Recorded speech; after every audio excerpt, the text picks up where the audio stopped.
Buddhist international network के द्वारा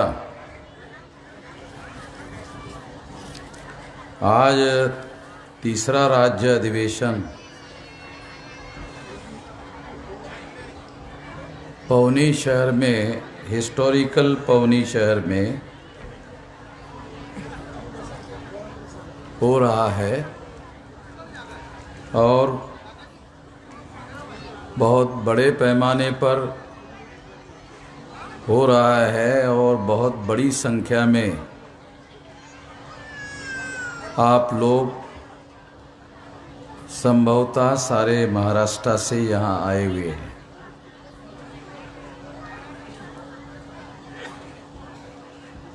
बहुत खुशी की बात है कि आप लोग इतनी बड़ी संख्या में बौद्ध विरासत को बचाने के लिए यहाँ आए हैं।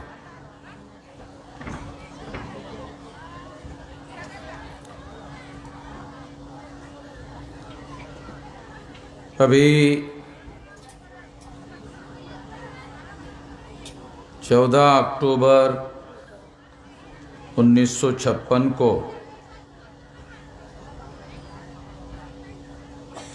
बाबा साहब अम्बेडकर के द्वारा धर्म परिवर्तन किया गया।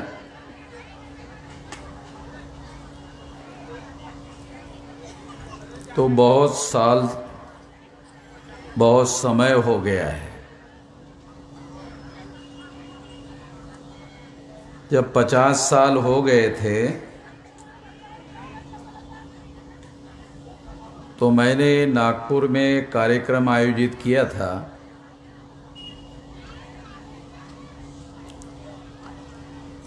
और ये महाराष्ट्र के तमाम लोगों को ये उस समय बात कही थी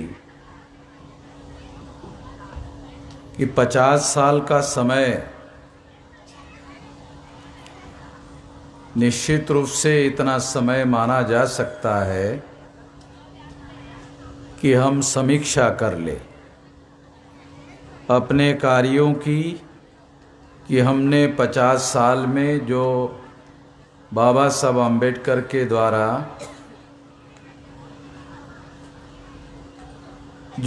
जो दीक्षा देने के बाद इस देश में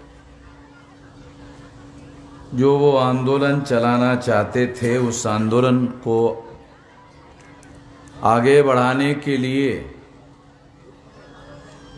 हम लोगों ने कितना काम किया, इसकी निश्चित रूप से हमें समीक्षा करनी चाहिए। समीक्षा से दो बातें हमें पता चलती है। पहली बात तो ये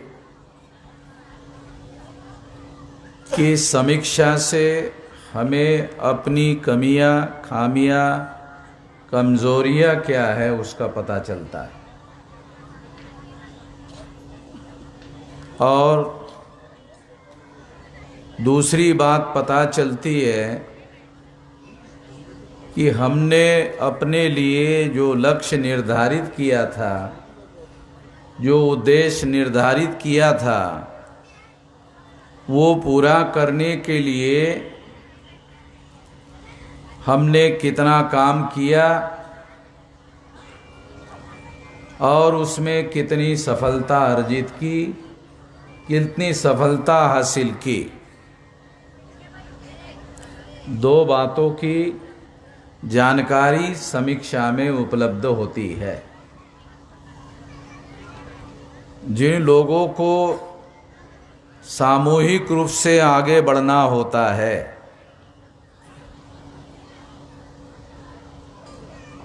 अकेले अकेले नहीं, जिन लोगों को सामूहिक रूप से आगे बढ़ना होता है, उन सभी लोगों को दुनिया में समीक्षा करनी पड़ती है।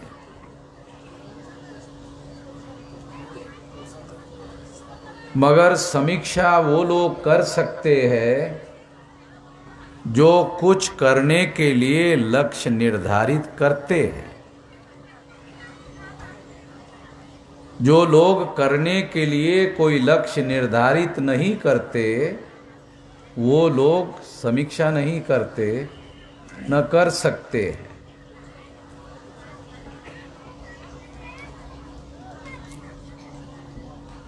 तो मैंने 50 साल के मौके पर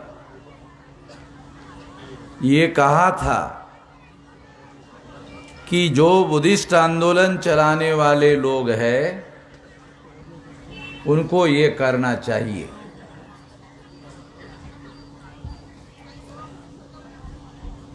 मैं हर काम में टांग अड़ाने का काम नहीं करना चाहता। मैंने उस समय कहा था कि हर काम में मैं टांग अड़ाना नहीं चाहता, कि मैं टांग अड़ाऊंगा तो फिर बहुत मुश्किल होती है। मैं किसी काम में हाथ डालता हूँ उस काम को करने के लिए तो पूरी योजना बनाकर, पूरा प्लान बनाकर, पूरी समीक्षा करके करता हूँ। भावनाओं में बहना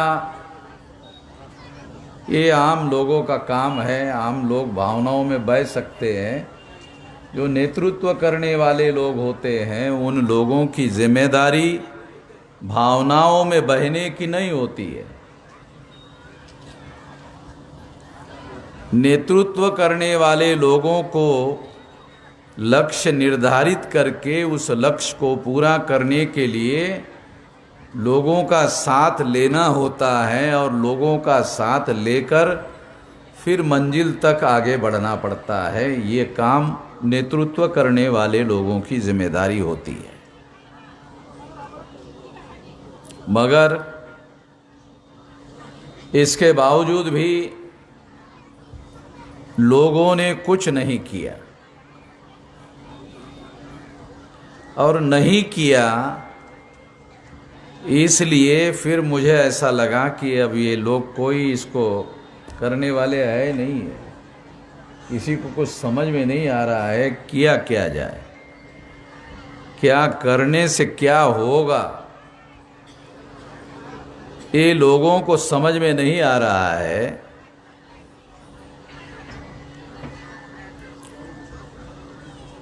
और समझ में नहीं आता है उसकी एक बहुत बड़ी वजह होती है, वो है क्राउड मेंटेलिटी। एक प्रोफेसर ने मुझे नागपुर में पूछा, प्रोफेसर था तो मैं तो प्रोफेसर नहीं हूँ, पूछा डॉक्टर साहब ओबरागड़े साहब कि सारे लोग जो है पूड़ी भाजी खिला रहे हैं, लोगों को खिला रहे हैं, पंडाल लगे हैं, बामसेव का कोई पंडाल मैंने पूड़ी भाजी खिलाने वाला देखा नहीं है। प्रोफेसर ने पूछा मुझे, तो मैंने प्रोफेसर साहब को पूछा कि नागपुर के रेलवे स्टेशन पर जो कूली है, हमाल है,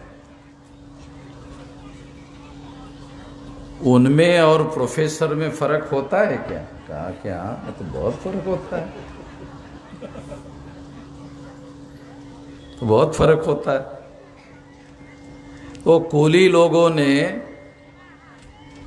पूड़ी भाजी का स्टॉल लगाया है और आप भी पूड़ी भाजी का स्टॉल लगाने के लिए कह रहे हो, तो कूली और हमाल में और आप में क्या अंतर है? अंतर होना चाहिए कि नहीं होना चाहिए? होना चाहिए। जब बाबा साहब अम्बेडकर उस समय अपने समय में कार्यक्रम लगाते थे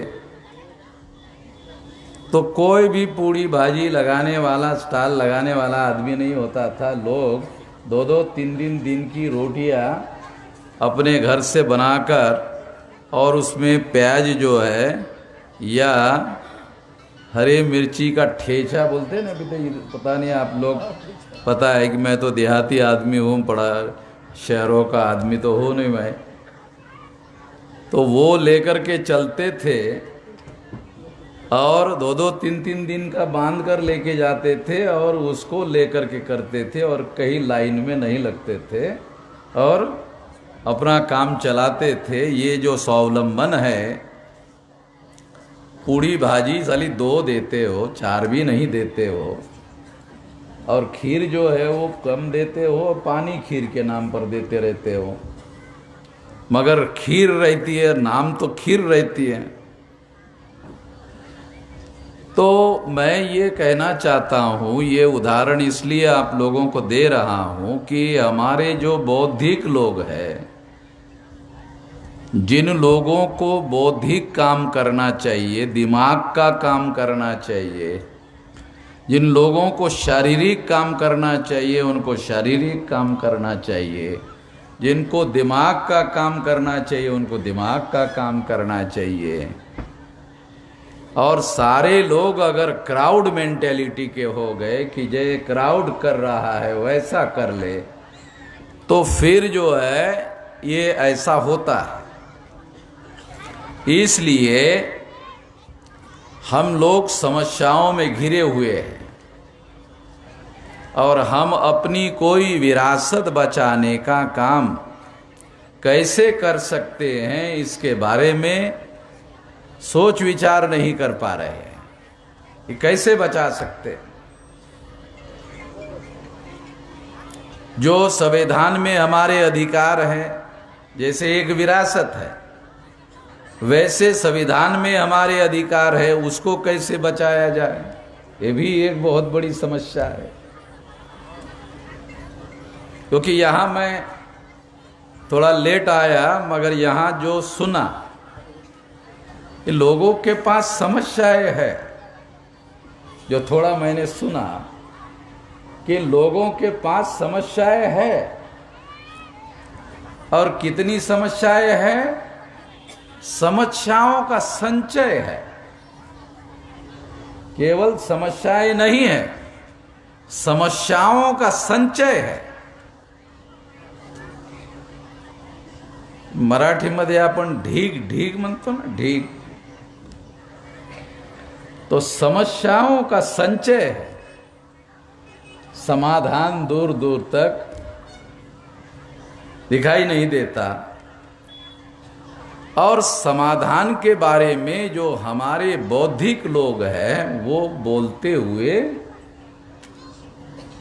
दिखाई नहीं देते।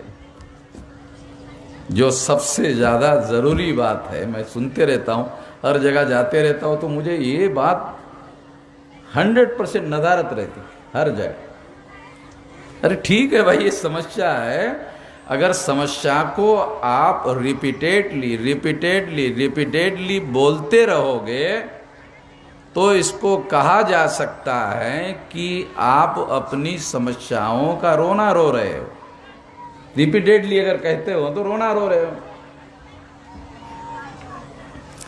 अगर रोने से समस्याओं का समाधान हो जाता है तो फिर तो हम लोगों को चौराहे पर लाउड स्पीकर लगा के सामूहिक रोना चाहिए, सामूहिक रूप से रोना चाहिए। लोग पूछे भाई अरे सामूहिक रूप से क्यों रो रहे हो? क्या ना, समस्या का समाधान करने के लिए हम रो रहे हैं, इससे समस्या का समाधान होगा। तो ये समस्या के समाधान का रास्ता नहीं है। और आम आदमी, क्राउड लोग जो है, ये उनका काम नहीं है समस्या का समाधान, ये बौद्धिक काम है। पहले दिमाग में समस्या का समझ पैदा करनी पड़ती है और फिर उसका समाधान दिमाग में ही ढूंढना पड़ता है। ये सारी प्रक्रिया दिमाग में चलती है, उसके बाद जमीन पर उसको लागू कैसे किया जाए, ये सवाल है। यदि हम दिमाग में वो काम ना करें तो हम केवल चलते रहते हैं, चलते रहते हैं, चलते रहते हैं, चलते रहते हैं और मंजिल कहीं मिलती नहीं है, क्योंकि हमने केवल चलने का निर्धारित किया है। किसी मंजिल पर पहुंचने के लिए चलना है ये निर्धारित नहीं किया है।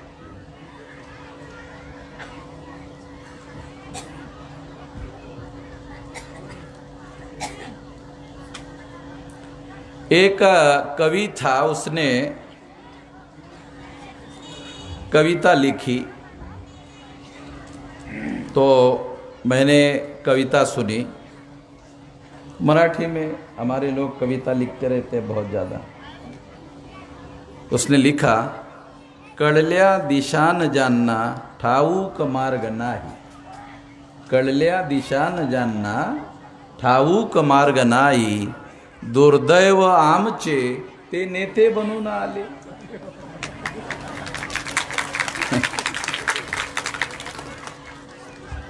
अरे मैंने कहा ये तो तुमने 2 लाइन में बोल दिया, ये तो ग्रंथ का विषय है भाई। हाँ, ये 2 लाइन जो तुमने कहा इस पर तो ग्रंथ लिखा जाना चाहिए, 2 ही लाइन में बोल दिया। तो जहाँ न जाए रवि वहाँ जाए, कवि ऐसा कुछ कहते रहते हैं। तो कवि की प्रतिभा बहुत ज़्यादा होती है, ऐसे कहते हैं तो लोग, तब मुझे ऐसा हारे। बराबर है, कवि की प्रतिभा बहुत ज़्यादा होती है, वो बहुत कम शब्दों में बहुत बड़ी बात जो है वो कहते रहते। तो मैं आप लोगों को, जो आप लोगों को बताया नहीं जाता है, मैं आप लोगों को वो बात बताना चाहता हूँ कि जो बौद्ध विरासत है, वो बौद्ध विरासत खतरे में क्यों है? आप लोग खतरे में हैं, खतरे में, ये खतरे में है, वो खतरे में है, वो खतरे में। क्या खतरे में नहीं है? हा? क्या खतरे में नहीं है? एक पत्थर अगर पड़ा हुआ है साला, वो भी खतरे में है। अगर उसमें कुछ ब्राह्मी लिपि में लिखा है तो वो लोग मालूम है, अरे बुद्धा का होगा, ब्राह्मी लिपि में बुद्धा का होगा, ये लोग गायब करो इसको। तो क्या खतरे में नहीं है? सारा का सारा खतरे में है। तो इसलिए जब ये सारा का सारा खतरे में है तो निश्चित कोई बहुत बड़ी वजह है। ये बड़ी वजह हम लोगों को मालूम होना चाहिए, फिर समाधान ढूंढ कर ला सकते हैं। ये 26 जनवरी 1950 के पहले, 26 जनवरी 1950 को संविधान लागू हुआ और संविधान में दस्तावेजीकरण हुआ कि हम लोगों के अधिकार क्या होंगे। 2-2.5 हजार साल के बाद, ईसा पूर्व 185 में सम्राट बृहदत्त मौर्य की हत्या की गई है और प्रतिक्रांति हुई, ऐसा आमतौर पे हिस्टोरियंस मानते। तो उसके पहले तो हमारे लोगों के अधिकार थे और उसकी शासकीय मान्यता थी। उसके बाद पहली बार ही 26 जनवरी 1950 को हम लोगों के जो अधिकार है, उन अधिकारों का, मौलिक अधिकारों का दस्तावेजीकरण हुआ।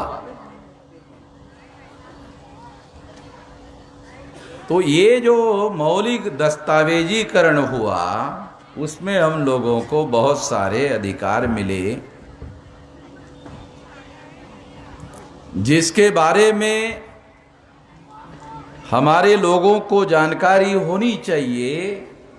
क्या अधिकार मिले और उसका उपयोग और प्रयोग करने से हम क्या हासिल कर सकते हैं, इसके बारे में भी हमारे लोगों को जागृत नहीं किया गया। क्योंकि बहुत सारे लोगों को यही पता नहीं है कि क्या अधिकार नहीं थे और क्या मिल गए। क्या अधिकार नहीं थे और क्या मिल गए? और जो मिल गए हैं वो हम लोग उसका कैसे उपयोग कर सकते हैं। फॉर एग्जाम्पल, उदाहरण के लिए एक बात बताता हूं, आपको पता चले। संविधान में हमारे बहुत सारे मौलिक अधिकार है। एक बताता हूं, क्योंकि ये सब्जेक्ट नहीं है, इसलिए उदाहरण के लिए बता रहा। आर्टिकल 19 बाबा साहब अम्बेडकर ने लिखा कि आपको संगठन बनाने का, संगठन चलाने का, संचालन करने का, संचार करने का, एक जगह से दूसरे जगह घूमने का, भारत के किसी भी कोने में जमीन लेकर घर बनाने का, रहने का, व्यापार और उद्योग करने का, कहीं पर भी। अगर मान लो आप पौनी के हैं और आप केरला में जाके भजी बेचना चाहते हैं, हाँ बेच सकते हैं। भजिए बेचना चाहते, बेच सकते हैं। आपको समझ में आए इसलिए आपकी लैंग्वेज में बता रहा। तो ये जो अधिकार है बोलने का, अभी मैं बोल रहा हूं,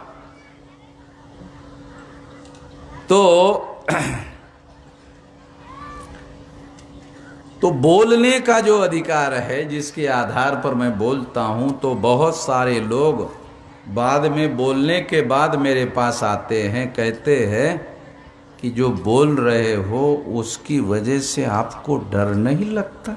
हमको तो सुनते वक्त डर लगता है। मुझे लोग आकर कहते हैं, मैं तो छोटी सी लकड़ी भी अपने साथ में नहीं रखता हूं।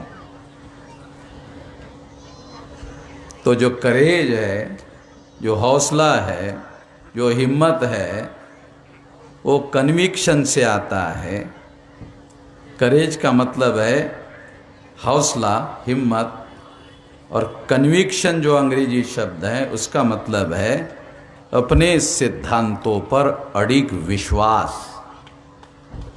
अपने सिद्धांतों पर अडिग विश्वास जब आपका है तो फिर आपके अंदर करेज आएगा, हिम्मत आएगा, हौसला आएगा, और फिर आपके अंदर का जो डर है और उसका और आपका कोई संबंध नहीं रहेगा, वो खत्म हो जाएगा। तो हम तो अपने सिद्धांतों के लिए बोलते हैं और उसके लिए जो भी कुर्बानी और जो भी देनी हो उसके लिए बोलने के पहले तैयार है। तो डर कहां से रहेगा, कैसे रह सकता है? तो इसलिए ये अधिकार जो है संविधान ने हमको दिया, और सारे देश भर में मैं त्रिपुरा तक, आसाम त्रिपुरा तक उधर जा कर के बोलता हूँ, बताता हूँ। सारे देश भर में, केरला से कन्याकुमारी तक, कन्याकुमारी से कश्मीर तक, जामनगर गुजरात से कोहिमा तक, वहाँ तक जाकर हम लोग अपनी बात कहते रहते हैं। वो इस तरह से ये अधिकार हमारे संविधान के द्वारा हमें मिले, और ये संविधान जो 26 जनवरी 1950 को लागू हुआ, ये 2-2.5 हजार साल के बाद हमारे अधिकारों का दस्तावेजीकरण हुआ, डॉक्यूमेंटेशन हुआ। तो बहुत सारे हमारे लोगों को संविधान हमारे बाबा ने लिखा इतना ही मालूम, क्या लिखा कुछ पता नहीं है, और पढ़े लिखे लोग जो है उसका अभ्यास करके भी हमारे लोगों को बताते नहीं हैं। इसलिए उदाहरण के लिए बताया कि ये एक है, बहुत है, उसमें से एक है, और उसका उपयोग करके संगठन बनाना, चलाना, संचालन करना है ना, एक अधिकार है। तो 19 साल की उम्र से, जब मेरी उम्र 19 साल की थी तब से अभी 64 21 तारीख को, आज की कितनी है, 19 है, 2 दिन के बाद 64 मेरी उम्र पूरी हो जाएगी। तो और 22 तारीख को 65वें साल में मैं प्रवेश करूंगा। तो इतने साल से, 19वें उम्र से लेकर इतने साल से हमने कोई काम नहीं किया, एक काम छोड़ के, वो था संगठन बनाना। कोई काम धाम नहीं किया, एक ही काम किया। लोग बोलते थे, अरे क्या करते हो भाई, कुछ दिखाई तो देता नहीं है। एक ही काम किया, संगठन बनाना। क्योंकि ये मौलिक सिद्धांत आप लोग समझ लो कि दुनिया में, भारत में नहीं, दुनिया में जो भी बड़े परिवर्तन आए हैं वो संगठित शक्ति के बल पर आए हैं। बुद्ध ने भिक्षु संघ बनाया, क्या है, संगठन है। क्या है, संगठन है। भिक्षु संघ क्या है, संगठन है।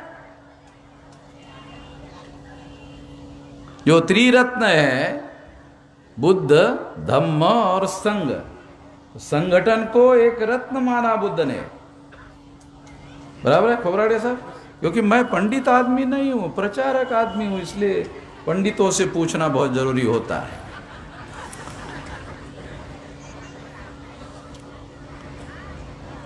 अब जब बुद्ध ने संघ और संगठन को रत्न माना तो हमें समझना चाहिए।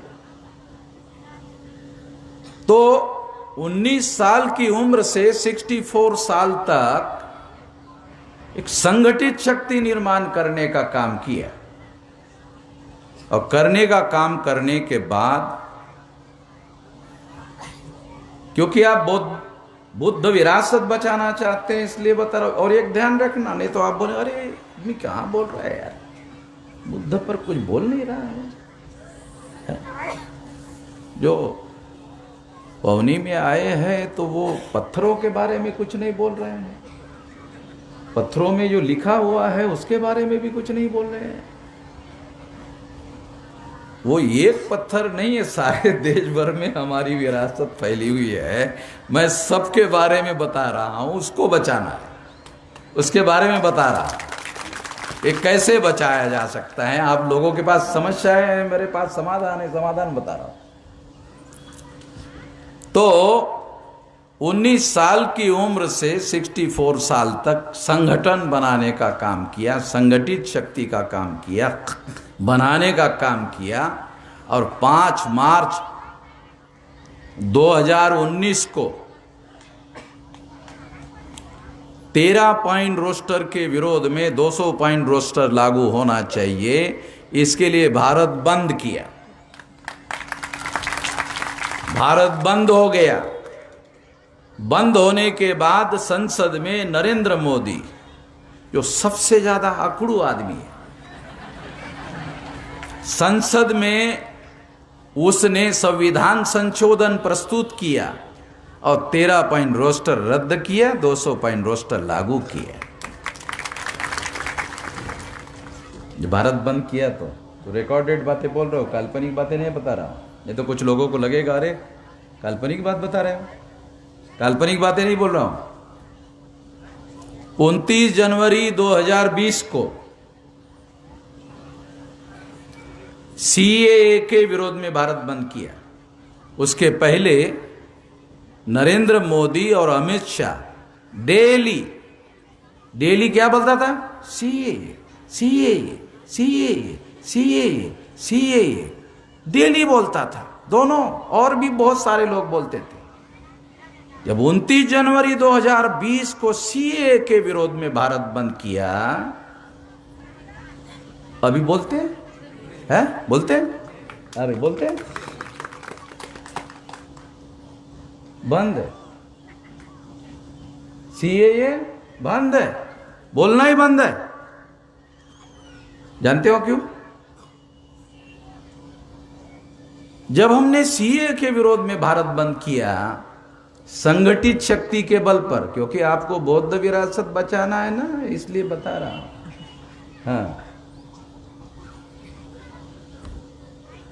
तो जब भारत बंद किया तो मुसलमानों ने बड़ी संख्या में उसका समर्थन किया। 5 मार्च 2019 को नहीं किया था, मगर 29 जनवरी 2020 को मुसलमानों ने बहुत भारी संख्या में समर्थन किया। जब भारी संख्या में जन समर्थन किया तो आरएसएस और बीजेपी जिनकी सरकारें हैं सेंट्रल में, उन्होंने सोचा अरे हम तो शेड्यूल कास्ट, शेड्यूल ट्राइब और बैकवर्ड क्लासेस के लोगों को डेली मुसलमानों से लड़ाते और भिड़ाने का काम करते हैं, डेली लड़ाने का और भिड़ाने का काम करते हैं। और इस भारत बंद में लड़ाने भिड़ाने का काम करने के बावजूद भी एक तरफ एससी एसटी ओबीसी और दूसरी तरफ मुसलमान बड़ी संख्या में इकट्ठा आ गए। इनको तो सारे लड़ाने का काम करते, क्योंकि आरएसएस बीजेपी का राष्ट्रीय गेम क्या है? कबड्डी नहीं है, हॉकी नहीं है, क्रिकेट नहीं है। या आरएसएस बीजेपी का सबसे बड़ा जो राष्ट्रीय गेम है, नेशनल गेम है, वो है एससी एसटी ओबीसी को मुसलमानों से लड़ाना और मुसलमानों से भिड़ाना। ये उनका नेशनल गेम है। ध्यान रखो, मैं एक शब्द प्रयोग जो कर रहा हूं, इनका नेशनल गेम है और डेली खेलते रहते हैं। तो इन्होंने देखा अरे इनको हम डेली लड़ाते हैं और ये वामन मेश्राम ने जिनको हम लड़ाते हैं ये सारा इकट्ठा ले आया, इतनी बड़ी संख्या में लेकर आया और सारे देश भर में लाया।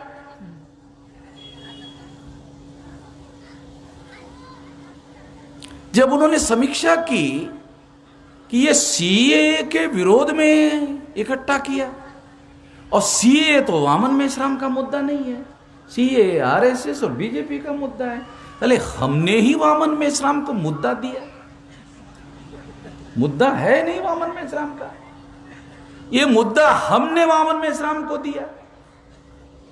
और इस वजह से एससी एसटी ओबीसी एक साइड में और दूसरे साइड में मुसलमान, ये दोनों के दोनों सारे देश भर में इकट्ठा आकर भारत बंद किया। भारत बंद किया, भारत बंद हो गया और सोचा उन्होंने कि ये मुद्दा तो वामन मेश्राम को हमने दिया, हमारी वजह से ही हुआ, ये वामन मेश्राम की वजह से दूसरे नंबर पर हुआ, पहले नंबर पर तो मुद्दा ही हमने दिया, मुद्दा तो वामन मेश्राम का है नहीं। तो दूसरे दिन से सीएए बोलना बंद कर दिया, नहीं तो मुद्दा मुझे मिलता रहेगा तो मैं इन लोगों को इकट्ठा लाता रहूंगा, और दोनों लोग जब अब इकट्ठा होंगे तो इनका जो नेशनल गेम है हमेशा के लिए मैं इनका गेम कर दूंगा। समझे ना? उनको समझ में आ रहा तो वामन मेश्राम हमारा गेम कर देगा, गेम कर देगा। गेम समझते हो ना, गेम कर देना है? अरे फलाने ने उसका गेम कर दिया है, ऐसा बोलते ना हमारे लोग, तो फिर मैं उनका गेम कर देता। तो इसलिए उन्होंने जो हमने भारत बंद किया उसके आधार पर यह काम हुआ। तो इससे एक बात प्रूव हो गई कि हमारे पास संगठित शक्ति है जिसके बल पर ऐसा हो रहा है कि देश भर लोग जो है भारत बंद कर देते हैं। अभी मुझे कितना करना पड़ता है जानते हो? काम कितना करना पड़ता है? एक 15 मिनट का वीडियो बनाना पड़ता है और वीडियो में मैं भारत बंद करने के लिए अपील कर देता हूं और अपील करने के बाद सोने को चला जाता हूं। सारे देश के लोग जाग जाते हैं और काम में लग जाते हैं और मैं सोते रहता हूं। 44-45 साल तक मैं सोया नहीं। फिर ये जो संगठित शक्ति निर्माण करने का काम है वो करते रहा और अभी एक 15 मिनट का वीडियो बना देते हैं तो सारे देश के लोग काम में लग जाते हैं। अभी आप लोगों को याद है कि नहीं मालूम, आप लोगों ने खबर पढ़ी कि नहीं पढ़ी, क्योंकि टीवी पे देखने को नहीं मिला होगा। अभी टीवी पर खबर चल रही है कि नरेंद्र मोदी ने किसानों के 3 कानून पीछे लेने का ऐलान किया।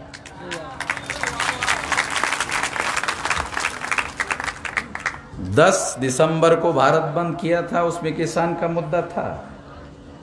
शायद आप लोगों को हमारे डॉक्यूमेंट है, देख लेना। 10 दिसंबर को भारत बंद किया। वैसे तो संयुक्त किसान मोर्चा है ना, दिल्ली के ऊपर बैठे हुए, उन लोगों ने भी किया था, मगर वो बंद कहाँ होता है? पंजाब में, हरियाणा में और पश्चिमी उत्तर प्रदेश में, इतनी जगह होता है।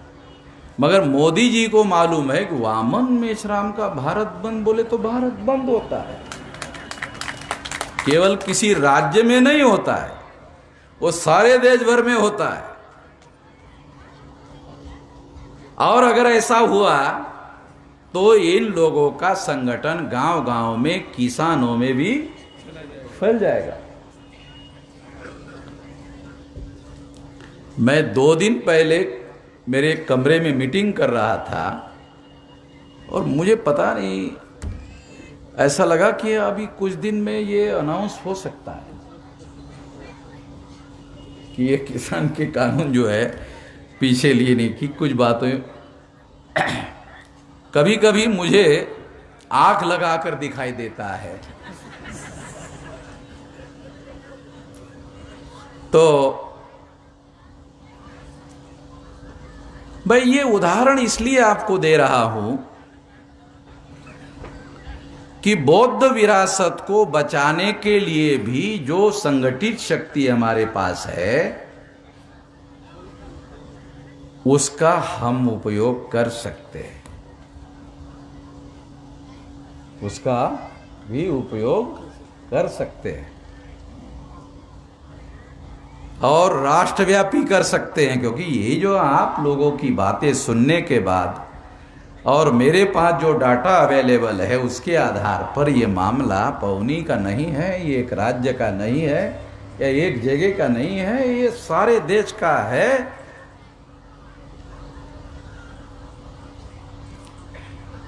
मुझे तो कुछ दिन पहले बिहार में ये पता चला था कि बुद्धा का जो अक्षय पात्र है वो अफगानिस्तान में है। विलास बराबर है, अफगानिस्तान में।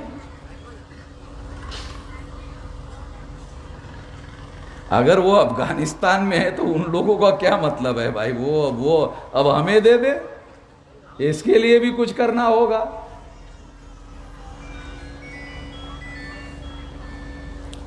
तो इस तरह से जो बात मैं आपको समझा रहा हूं कि ये जो संगठित शक्ति हमने निर्माण की है, ये 31 राज्यों में 567 जिलों में 4000 से ज्यादा तहसीलों में 22,000 से ज्यादा ब्लॉक में और 1.5 लाख से ज्यादा गांवों में।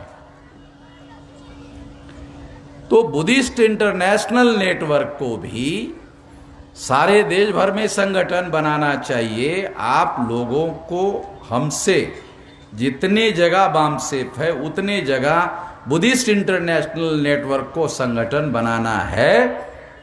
तो हम, आपका एक भी आदमी अगर वहां नहीं है, मान लो बुद्धिस्ट इंटरनेशनल नेटवर्क का एक भी आदमी वहां नहीं है, और अगर मैं अपील कर दूं कि वहां भी बंद होना चाहिए तो होगा। वो बुद्धिस्ट होना जरूरी नहीं है, वो लोग बुद्धिस्ट होना जरूरी नहीं है। अगर मैं अपील कर दूं तो वो बंद होगा वहां भी। और इतना ही नहीं, मैं बुद्धिस्ट इंटरनेशनल नेटवर्क के लोगों को ये अनुरोध करता हूं कि आप लोग बामसेफ का जो बेसिक संगठन है 31 राज्यों में फैला हुआ,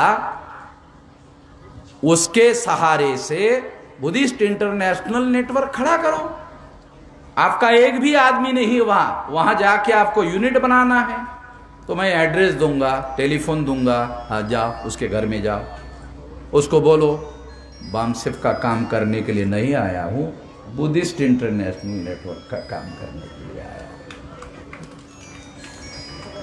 तो वो बोलेगा ठीक है, कोई बात नहीं, हम आपको यहां मदद करेंगे, रहो, खाने की भी व्यवस्था कर देंगे, सोने की व्यवस्था कर देंगे, हैं? और मीटिंग के लिए कुछ जो इस तरह का इंटरेस्ट रखने वाले लोग हम जानते हैं, उन लोगों को भी बुला लेंगे, आप उनको अपनी बात समझाओ और उन लोगों को सक्रिय करो, इसमें भी मदद करेंगे। तो बुद्धिस्ट इंटरनेशनल नेटवर्क का संगठन सारे देश भर में फैल जाएगा और इसमें मैं आपकी मदद कर सकता हूं। और मैं ये मदद मंत्री वाली मदद नहीं है, मंत्री जो मदद करते हैं ना, वो मंत्री वाले जो लोग आश्वासन देते वो नहीं। मंत्री लोग जैसे आश्वासन देते, एक बार मंत्री बन गया एक आदमी, नया नया, आजकल क्या है सरकार गिरती रहती है, फिर मंत्री बन जाता है, तो लोग उसका नागरिक अभिनंदन करने के लिए मंत्री जी को बुलाते हैं कि हमें तो कभी मंत्री नहीं मिला, अभी तहसील को मिल गया है, तो मंत्री जी का नागरिक अभिनंदन करते हैं, नागरिक अभिनंदन हो रहा है। तो लोगों ने कहा मंत्री जी को, मंत्री जी हर जगह जो है शुगर फैक्ट्री बन रही है, तो हमारे यहां भी होना चाहिए। तो मंत्री जी ने कहा सैंक्शन।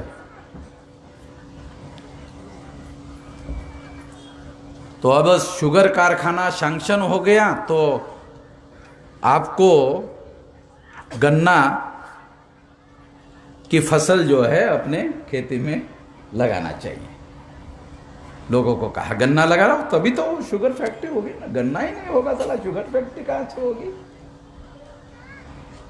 तो कहा कि हाँ ये बात सही है, गन्ना लगाएंगे, मगर गन्ने के लिए तो मंत्री जी ज्यादा पानी लगता है और वो ज्यादा पानी तो डैम से आएगा। यह डैम मंजूर। एक पढ़ा लिखा आदमी खड़ा हो गया कि मंत्री जी डैम बनाने के लिए तो नदी चाहिए ना, नदी मंजूर।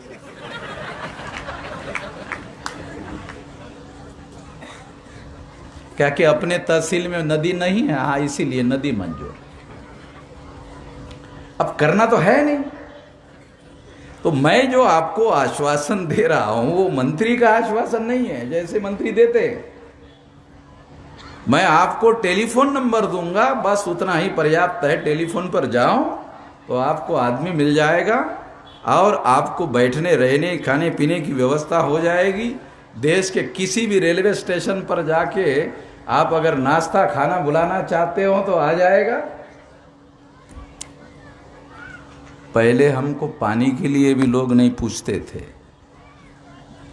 कहीं कहीं तो ऐसे होता था कि हम दरवाजे पे खड़े हैं और उसको इंजीनियर साहब जो बीवी को बोल रहा, अरे जा वो वामन मेश्राम है, वो दिमाग चाटेगा, मेरे पास थोड़ा सा ही है, वो बहुत चाटता है, और ऐसा करो उसको बोलो साहब घर में नहीं है। वो जो बीवी को बोल रहा है वो मेरे को दरवाजे में सुनने को आ रहा है।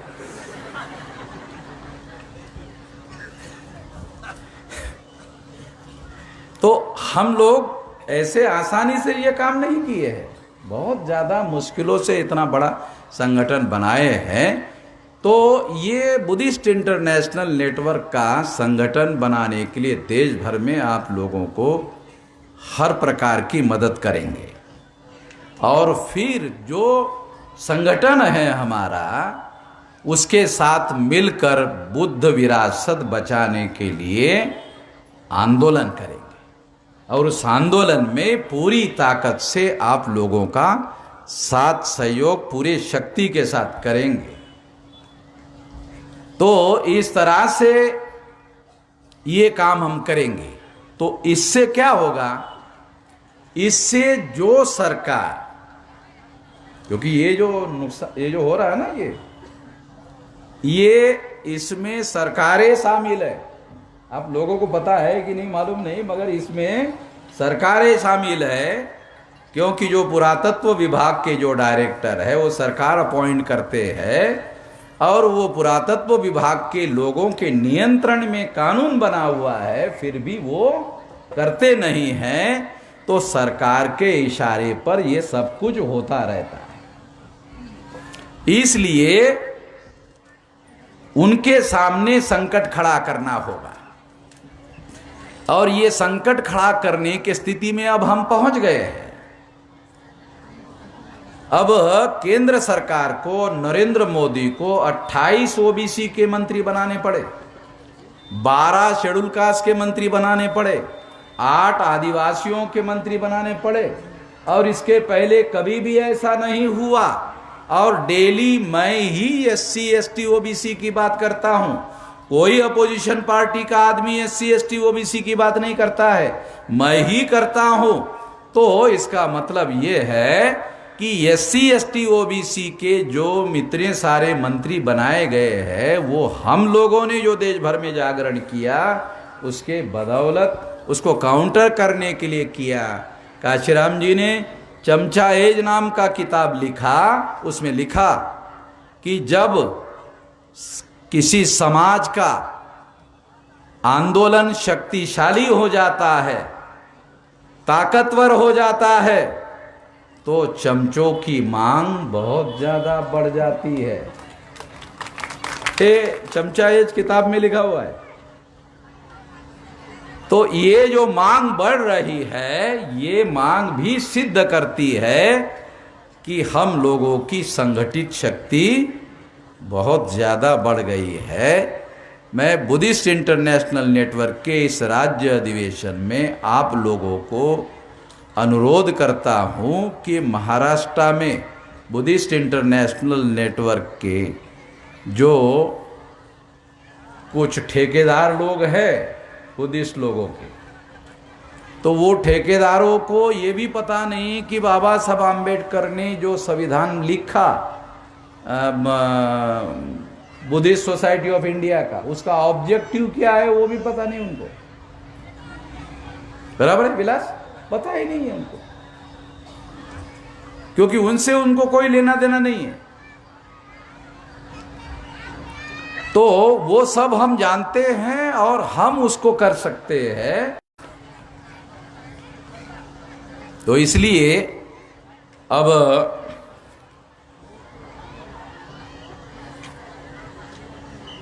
है, तो आप लोगों को भूख जरूर लगी होगी, क्योंकि आप लोगों के भूख का भी हम लोगों को सोचना बहुत ज़रूरी है, क्योंकि एक दिमाग की भूख होती है, एक पेट की भूख होती है।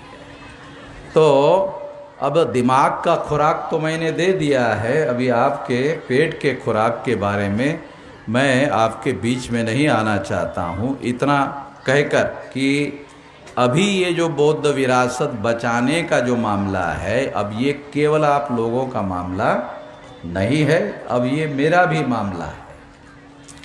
और चूंकि बुद्धिस्ट इंटरनेशनल नेटवर्क जो है ये इंटरनेशनल नेटवर्क है, तो इसकी शाखा मैं अमेरिका में भी बनाऊंगा, लंदन में भी बनाऊंगा, और यूरोप के जो 28 देश है यूरोपियन यूनियन के, उसमें भी बनाए जाएंगे। और इंटरनेशनल लेवल पर भी आपका ये बुद्धिस्ट इंटरनेशनल नेटवर्क जो है ये संगठन बनाने में मदद करेंगे। गल्फ कंट्री में भी करेंगे, मध्य पूर्व में करेंगे, न्यूजीलैंड में, ऑस्ट्रेलिया में करेंगे।